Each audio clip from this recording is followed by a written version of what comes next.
¿Preguntas? Seguimos, ¿no? Bien. Enterocolitis es una patología también casi propia del prematuro.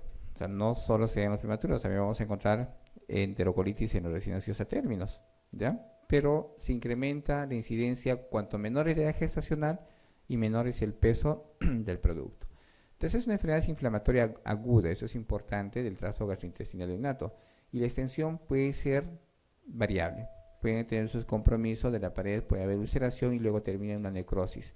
Y la patogénesis es multifactorial. De la patogénesis, el enterocolitis necrotizante son varias y el evento hipóxico isquémico es una de las más importantes.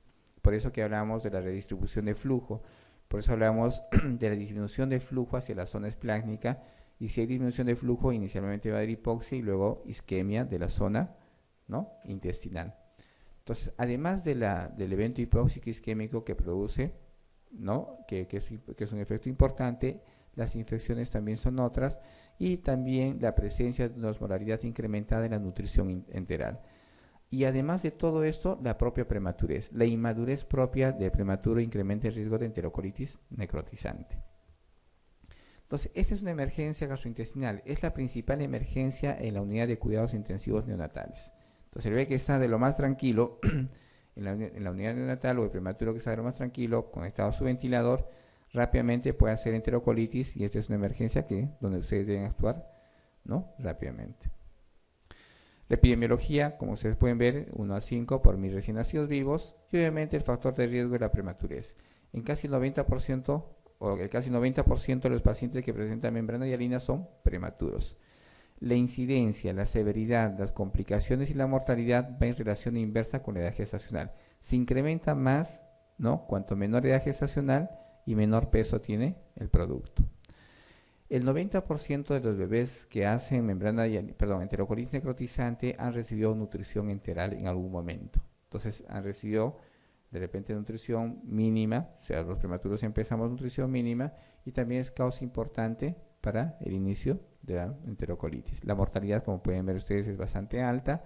Las cirugías también se pueden ver en un 20 a 40%, y también se puede dar en forma de brotes. Pueden aparecer en formas estacionarias en las unidades neonatales. Entonces, este es un gráfico donde ustedes pueden, la lesión, hay una injuria a nivel del epitelio, con la presencia de bacterias, un incremento obviamente de la osmolaridad, y se presentan los mediadores químicos. Los mediadores químicos responsables son, como ustedes pueden ver, el factor de necrosis tumoral y el factor activador plaquetario. Entonces es importante, ¿por qué? Porque no solo hacemos monitoreo radiológicamente al bebé con enterocolitis necrotizante, sino también hacemos monitoreo hematológico. Vemos las plaquetas, hay consumo de plaquetas. Un bebé con distensión abdominal o con un cuadro gastrointestinal, obviamente con el antecedente de prematurez, con distrés respiratorio, con presencia de ductos arteriosos que incrementan aún más el riesgo, y que empieza con distensión y residuos, y le toman un hemograma y está con plaquetopenia, probablemente esté haciendo enterocolitis necrotizante. Entonces, por eso que monitorizamos no solo radiológicamente o hacemos una secuencia radiológica, sino también monitoreo hematológico. Entonces, ¿quiénes incrementan el riesgo de enterocolitis? Los eventos hipóxicos. ¿Qué eventos hipóxicos? La asfixia perinatal, el cateterismo umbilical, exsanguinotransfusión, la policitemia también en los recién nacidos a términos. Entonces, no es una patología propia del prematuro. Entonces, un paciente con asfixia incrementa el riesgo. Un paciente con gasto cardíaco bajo o las cardiopatías complejas que tiene un gasto cardíaco bajo, también es causa de enterocolitis necrotizante. La policitemia, la hipotensión, la indometacina, las antinas, y obviamente eso es importante. El distrés respiratorio y el PSA. El PSA, ¿por qué es importante en el enterocolitis necrotizante? El PSA, como cualquier otra patología con secuestro pulmonar, lo que hace es disminuir el flujo hacia nivel esplácnico. Cuando tienen ustedes un bebé con ductus arterioso, parte del volumen que sale de sangre de la aorta, del ventrículo izquierdo, hacia la aorta, parte de ella se va por el ductus arterioso hacia el pulmón, y otra parte se va a la parte sistémica. ¿Sí? Ya tiene usted reducido un volumen determinado de sangre. Entonces, obviamente, al reducirse ese volumen, va a ser a expensas de las zonas no nobles. ¿Y quién sufre? La parte gastrointestinal. Entonces ustedes incrementan el riesgo de enterocolitis necrotizante en un paciente con PCA, de la misma forma que en el paciente con síndrome de distrés respiratorio. ¿Se entiende esa parte, no? Y obviamente las mamás que tienen consumo de cocaína. La cocaína, así como otras drogas, producen efectos o eventos hipóxicos crónicos, disminuyen la perfusión durante el embarazo, ¿no? hacia el bebé. Disminuye la perfusión por la arteria uterina e incluso también por la umbilical.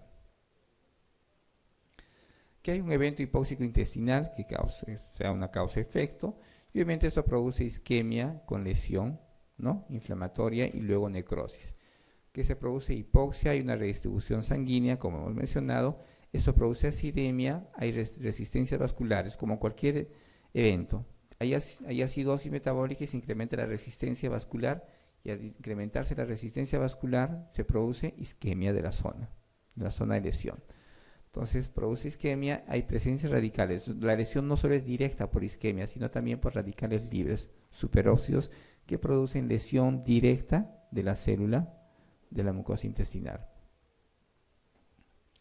Entonces hay mecanismos, como hemos mencionado, o son varios los mecanismos que producen la enterocolitis. Entonces son factores desencadenantes, como los que hemos mencionado, la infección, mediadores inflamatorios, ¿no? y la inestabilidad circulatoria, como los eventos hipóxicos, y la alimentación enteral rápida. Nosotros debemos tener mucho cuidado cuando iniciamos la nutrición enteral en los prematuros, debemos ir de forma lenta y progresiva, no podemos incrementar rápidamente. El incrementar rápidamente incrementa el gasto energético en esa zona, el metabolismo se incrementa en la zona intestinal, y al incrementarse el metabolismo, el flujo de sangre no es suficiente para producir el metabolismo de esa zona. Entonces esto incrementa aún más el riesgo de enterocolitis. Asociado a esto, en un prematuro vamos a tener que tiene un sistema inmunológico bajo. Su sistema de defensa, tanto específica como inespecífica, está reducida, ¿no? La reparación de la mucosa está reducida. Además van a tener ustedes hipocloria.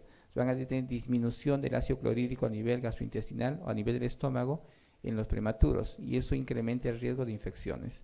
Todo eso, ¿no? hace que tengamos un daño de la mucosa intestinal, produciendo incluso éstasis, y esta éstasis a nivel intestinal incrementa más el riesgo de proliferación bacteriana. Todo esto produce la formación de mediadores inflamatorios con distensión abdominal y lesión de la mucosa, perforación y necrosis, ¿no? Y eso es la enterocolitis necrotizante. Entonces incrementamos el riesgo también con los niños con retardo de crecimiento intrauterino. Todo evento hipóxico en el bebé incrementa el riesgo de enterocolitis necrotizante. Entonces hay una relación NEC y RCIO, ¿sí? Entonces, ¿qué va a haber? Va a haber infiltración de las células inflamatorias y hemorragia en la zona de lesión, hay edema de la mucosa, se ulcera y termina con necrosis de coagulación, ¿no? La región más afectada es la lesión ileocólica. ¿Por qué esa región está más afectada? Porque es la zona menos vascularizada en el intestino. Entonces, la zona que tiene menos flujo de sangre es la región ileocólica. Entonces, la región que más se lesiona o con más frecuencia, o la que presenta manifestación clínica, radiológicamente, clínica y radiológicamente, en enterocolitis necrotizante. Por eso que las imágenes que ustedes van a ver generalmente es en el lado derecho, ¿ya? Entonces puede haber también compromiso del ilion, el colon en la término, ¿no? O puede haber un NEC total, puede haber compromiso de gran parte del intestino. Entonces el cuadro clínico puede presentarse, o la manifestación clínica puede tener una relación inversa de acuerdo a la edad gestacional. ¿Qué significa? El prematuro manifiesta tardíamente la manifestación de enterocolitis necrotizante. Cuanto más prematuro, más chiquito, más demora. Entonces, el promedio es más o menos entre 10 a 20 días. Pero si ese es un bebé a término o es un bebé grande, la manifestación es temprana, es en la primera semana. Si tiene un bebé con un evento hipóxico isquémico, con asfixia, entonces la enterocolitis necrotizante puede manifestarse en los primeros días rápidamente. Pero si es un prematuro de 26, 27 semanas, probablemente sea un poco más insidioso. Van a demorar un poco más en ver o observar las manifestaciones clínicas de enterocolitis necrotizante. Va a haber signos sistémicos y digestivos, ¿no? Los signos inicialmente son bien inespecíficos. Es parecido a cualquier cuadro infeccioso. Va a haber hipotermia, hipoactividad o inestabilidad térmica, va a haber hipotermia o fiebre, va a haber taquicardia, compromiso neurológico, Va a haber compromiso sistémico, inestabilidad térmica, va a haber hipotensión, compromiso hematológico, compromiso metabólico, hematológico, ¿no? Va a haber compromiso gastrointestinal, va a haber retención de residuo, va a haber residuo con distensión abdominal. Radiológicamente van a tener ustedes dilatación de las asas intestinales, neumatosis intestinal, incluso presencia de gas a nivel del sistema porta. Entonces, los exámenes auxiliares van a pedir, como toda la patología, piden ustedes una analítica, piden su hemograma, piden hemocultivo. Y esto es importante recordar, que no todos los pacientes con enterocolitis necrotizante van a tener un cultivo positivo al 100%. Llega más o menos hasta un 30-40% la presencia de cultivos positivos. O sea, es difícil aislar el germen en una enterocolitis necrotizante. No es en 60, 70, 80%. Llega más o menos hasta el 30 o 40%. ¿Ya? Que van a aislar todos estos gérmenes. Pueden aislar E. coli, enterobacterias, Klebsiella, Pseudomonas, Salmonella, Clostridium, todos los gérmenes. Puede haber virus también. Puede haber hongos también, como causa de enterocolitis necrotizante. Bien. Los exámenes auxiliares, la radiografía, que es importante, nosotros hacemos una radiografía que pueden ir de pie o anteroposterior y tangencial para poder observar diferentes ángulos, ¿no? Y que vamos a buscar la presencia de neumatosis. La presencia de neumatosis confirma el diagnóstico de enterocolitis necrotizante. Obviamente, una complicación va a ser la presencia de aire en el sistema porta y el neumoperitoneo. Entonces, ¿qué vemos acá? Neumatosis. Inicialmente hay dilatación de asas intestinales. Vamos a adelantar un poquito las placas. ¿Ya? Entonces, inicialmente puede haber dilatación de asas intestinales. Las asas intestinales se dilatan, ¿no? Y luego vamos a ver neumatosis. Entonces, la neumatosis es el aire en la pared intestinal. La pared intestinal se llena de acúmulos de aire, que pueden ser circulares o pueden ser imágenes un poco alargadas.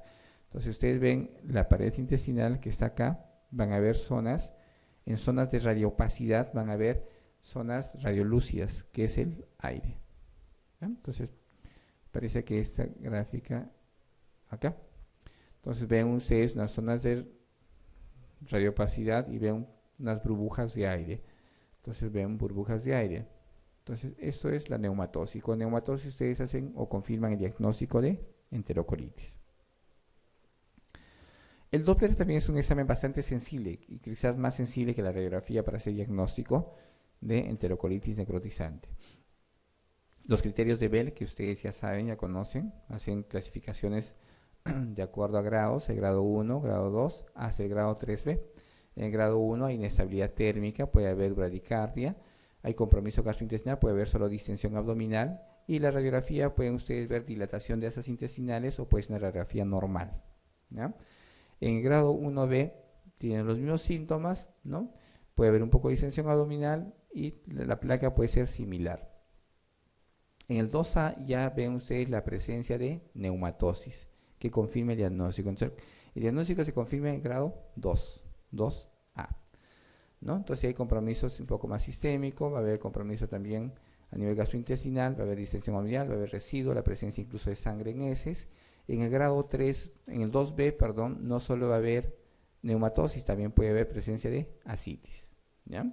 Y en el grado 3A va a haber ascitis, incluso también presencia de aire a nivel porta, pero la ascitis es mucho mayor, se incrementa más. Y obviamente hay compromiso sistémico, no solo van a tener bradicardia, inestabilidad térmica, también va a haber compromiso hematológico, las plaquetas empiezan a bajar, va a haber compromiso hemodinámico. Y en el grado 4, lo que caracteriza, el grado 3B es la perforación intestinal, neumoperitoneo. ¿Sí? Entonces, ¿qué les llama la atención de esta placa?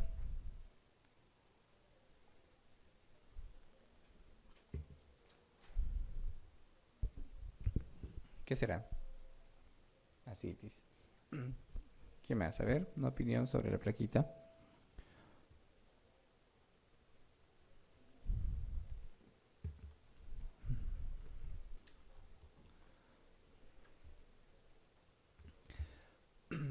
El pulmón, ¿cómo debe estar? El pulmón ventilado, de color negro, ¿no? Radiolúcido, o sea, el aire se ve negro en la placa velar, ¿no? Entonces, cuando hay un infiltrado parenquimal, van a ver ustedes blanco, es una radiopacidad. El hígado, ¿cómo debe ser? Blanco, porque es un órgano sólido, los rayos chocan, entonces se ve de color blanco. Inicialmente ven negro, pero cuando se ve la placa es de color blanco. Pero las zonas donde hay bastante aire, donde pasan los rayos, es de color negro, así como el pulmón y obviamente las asas intestinales. Pero no es normal que ustedes vean aire que está por encima del hígado y por debajo del diafragma. El hígado y el diafragma está pegado, así, ¿no? Está junto. Si el hígado y el diafragma está pegado, no podría haber aire. En el mismo parénquima ustedes no podrían encontrar aire, en el mismo parénquima hepático. Entonces, si ustedes encuentran aire entre el diafragma y el hígado, significa que el aire ha fugado. Y eso se llama neumoperitoneo. ¿Sí? Vamos a ver otras placas para que podamos distinguir mejor. Acá. Entonces, vemos la neumatosis. Como pueden ver, ese es un pulmón, ¿no? Inmediatamente al pulmón está el diafragma, inmediatamente al diafragma está el hígado. Ustedes ven el hígado, una zona radiopaca, blanca, y el pulmón de color negro, que está ventilado, que es aire. Y las zonas por donde pasa aire, que son los intestinos, también se ven zonas radiolúcidas, ¿no? De color negro. ¿Qué pasa si yo encuentro en el parénquima pulmonar zonas como un arbolito, como el broncograma aéreo, que no debería haber? Significa que está fugando el aire. El aire está yendo por el sistema porta. También es un signo de compromiso gastrointestinal. Estarían frente a un NEC tipo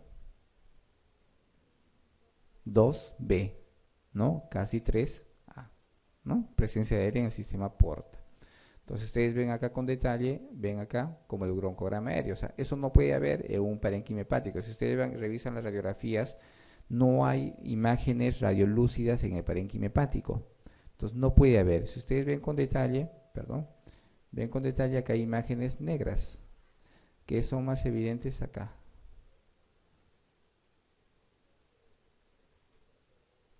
Perdón, ya que vamos a verlo ahorita. Acá.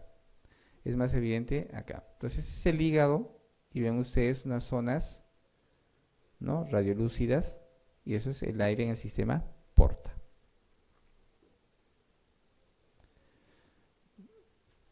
Entonces, ¿qué es esto? Neumo. Entonces es fácil de hacer diagnóstico. Usted tiene el pulmón, por debajo del pulmón es el diafragma, pero es el hígado, pero entre el pulmón y el diafragma no puede haber aire.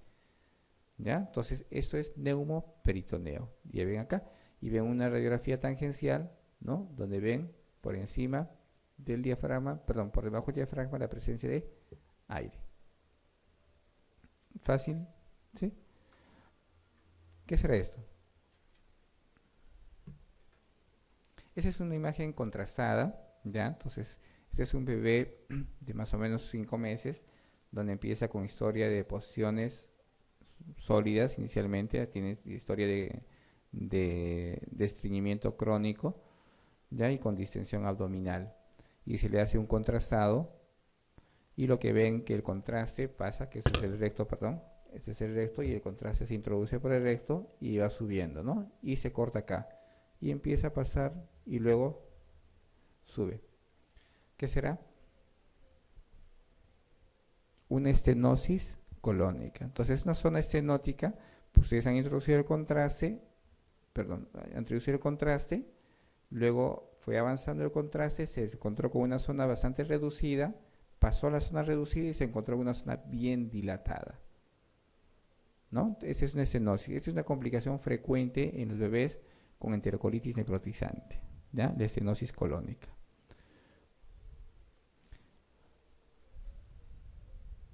Entonces, dilatación de asas intestinales,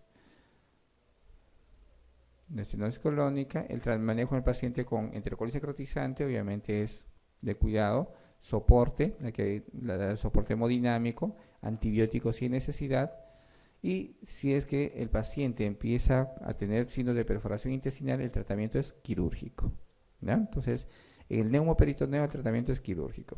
Entonces, indicación absoluta de tratamiento quirúrgico, neumoperitoneo. Indicaciones relativas, si el paciente está con diagnóstico de enterocolitis necrotizante y clínicamente no va bien, es más, hay deterioro clínico y está descompensado el paciente y no hay respuesta al tratamiento que ustedes están ofreciendo, podrían también hacer una laparoscopia exploratoria. Es una indicación relativa. Entonces, complicaciones de estenosis colónica, ¿no?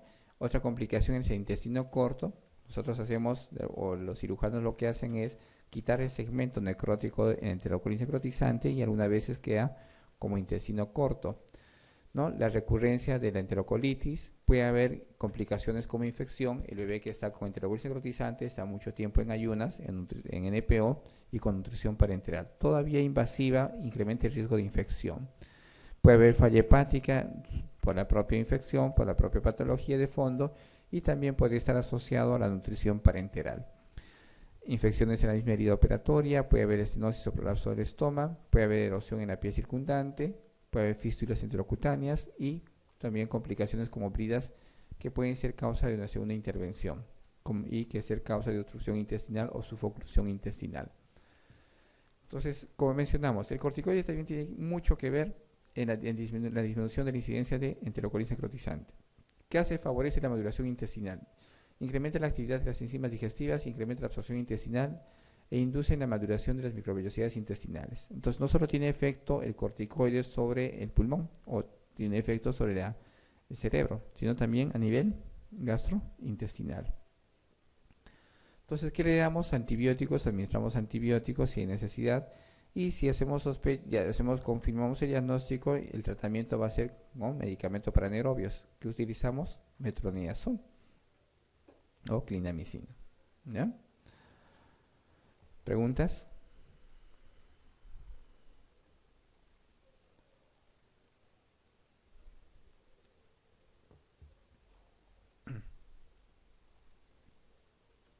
¿Seguimos? Bien. Otra patología que ustedes deben manejar es la encefalopatía hipóxico isquémica. Quizás es que la que mayor mortalidad presenta, ¿no? La incidencia es variable, va a depender de los lugares, en las zonas o en los lugares como el nuestro, en vía de desarrollo, obviamente la incidencia está incrementada en relación a otros lugares, ¿no?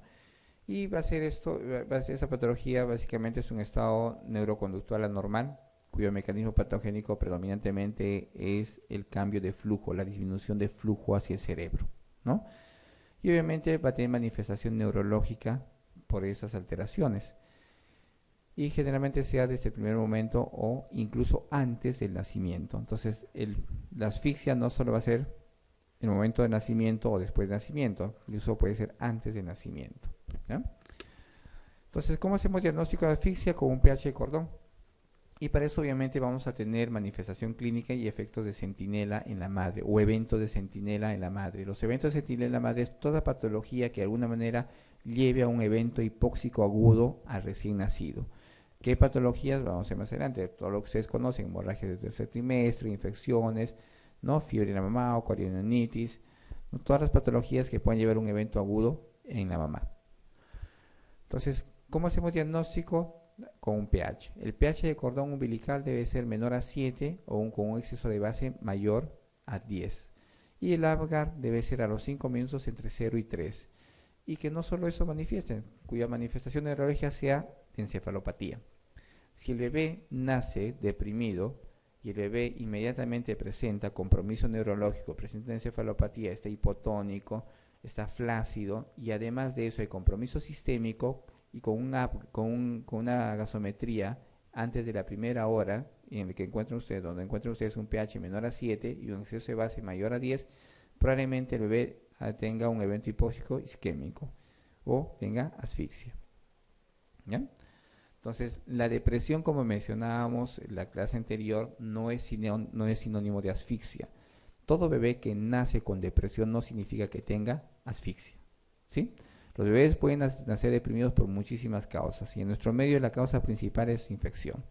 El bebé con infección nace con depresión, estimulan ustedes, inmediatamente responde. El bebé que recibe o que nace por vía cesárea y cuya medicación, que es la anestesia, pasa el bebé, puede también producir depresión.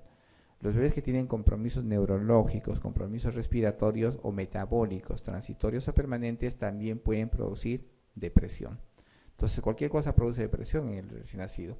Entonces, pero no significa que tenga hipoxia, isquemia y que termine en asfixia. ¿Sí? ¿Se entiende esa parte, no? Bien, entonces hacemos diagnóstico cuando el pH es menos de 7, cuando el agua a los 5 minutos es de 0 a 3 y que tenga manifestación neurológica y disfunción orgánica. Entonces, ¿qué es lo que produce o cuál es la etiología de la asfixia? El evento hipóxico isquémico. Entonces, la asfixia intrauterina con alteración del intercambio gaseoso, eso es lo que va a producir, disminuye la perfusión hacia el bebé y se produce todo el evento de hipoxia e isquemia con alteración obviamente metabólica. Hay insuficiencia respiratoria postnatal, el shunt de derecha a izquierda persiste, lo que hemos mencionado y hemos repetido en varios momentos. Va a mantenerse el shunt por el incremento de la presión pulmonar, ¿no? Y el incremento de la resistencia vascular pulmonar. Hay insuficiencia circulatoria postnatal secundaria al colapso alveolar. Entonces, ¿en qué momento se puede dar? En el 20% en el anteparto, en el 70% en el parto, en el expulsivo y en un 10% en el postparto. Entonces, los efectos de centinela, los eventos de centinela, ¿no?, que de alguna manera preceden a esto, son todo lo que ustedes están viendo. Todo lo que la mamá puede producir o todo lo que puede llevar a un evento hipóxico agudo, ¿no? Las características del recién nacido, que es importante conocer, es que el encéfalo o el cerebrito tiene el consumo más elevado a nivel del trocorbito. Entonces, saber que el consumo del cerebrito, que el consumo del gasto cardíaco es más o menos del 20% en el cerebro, la glucosa que se consume del total es el 60% y también el oxígeno que se consume es incrementado a nivel del cerebro. Entonces, cualquier cambio hemodinámico, cualquier cambio en el flujo altera el cerebro o las células que son bastante lábiles a esas modificaciones del flujo sanguíneo cerebral. Entonces, para recordar que la presión parcial de oxígeno, que también comentamos en la clase anterior, es más o menos entre 25 y 40 milímetros de mercurio. Si esto se modifica o cae, vamos a tener un evento hipóxico. Y hemos mencionado que el umbral es bastante estrecho. Entonces, es diferente tener una presión parcial de oxígeno de 80 y 100 a tener una presión parcial de oxígeno entre 35 y 40. El umbral se estrecha. Entonces, cualquier modificación y la caída de esta presión parcial de oxígeno produce un evento hipóxico en el bebé, ya con lesiones y con manifestación clínica. Y muchas veces cae a los 5 minutos, incluso hasta 5 miligramos, ¿no? Es bastante. 5 miligramos o milímetros de mercurio, perdón, a los 5 minutos de cualquier evento hipóxico. Entonces, la fisiopatología, disminución del flujo sanguíneo cerebral, produce obviamente hipoxemia y eso puede producir una asfixia prolongada o una asfixia breve y cuya manifestación va a ser los cambios a nivel de flujo. Se altera el gasto cardíaco para tratar de compensar el flujo cerebral, se incrementa el flujo cerebral y estos cambios de flujo y de reperfusión lesionan. Hay una primera lesión. Cuando se produce el evento hipóxico, disminuye el flujo hacia el cerebro. Inmediatamente se restablece o ustedes actúan en el bebé, se produce la reperfusión. Lo que hace el organismo es incrementar el flujo y la lesión neurológica se da en este segundo evento más que en el primero. O sea, el incremento del flujo, la redistribución o la mejora del flujo hacia el cerebro produce más lesión. ¿Por qué? Por la presencia de metabolitos como los superóxidos, ¿no? Entonces, incrementa el flujo, se incrementan los superóxidos y esos superóxidos lesionan las mitocondrias cerebrales. Entonces, el daño es irreversible en estos bebés. Es por eso que el tratamiento terapéutico es tratar de disminuir el metabolismo. Por eso que nosotros lo que hacemos en los bebés con eventos hipóxicos o depresiones severas con riesgo de asfixia es tratar de mantener en hipotermia, disminuir el metabolismo, disminuir la reperfusión, el flujo hacia el cerebro rápidamente. Entonces, esos cambios celulares por déficit de fosforilación oxidativa y disminución del ATP producen alteraciones de los iones. Entonces, inmediatamente se produce la hipoxia, el evento hipóxico, lo que hace es cambiar de una oxigenación a expensas de glucosa o una oxigenación aeróbica a expensas de una oxigenación anaeróbica. Se consume el ATP, ¿no? Y al disminuirse el ATP, ¿no?, empieza a producirse una oxigenación anaeróbica y se van alterando los iones a nivel intracelular. Incrementa o ingresa más iones dentro de la célula. Entonces ingresa dentro de la célula y empieza la despolarización. y muchas veces es causa de convulsiones en el recién nacido. ¿Y quién es responsable? Los excitadores como el glutamato. Se incrementan estos neurotransmisores como el glutamato, y el glutamato es un activador y es responsable de las convulsiones que hemos visto en la clase anterior. Entonces, la disminución de flujo sanguíneo cerebral disminuye o produce daño cerebral a nivel parasagital, que es una de las zonas bien sensibles a nivel del cerebro.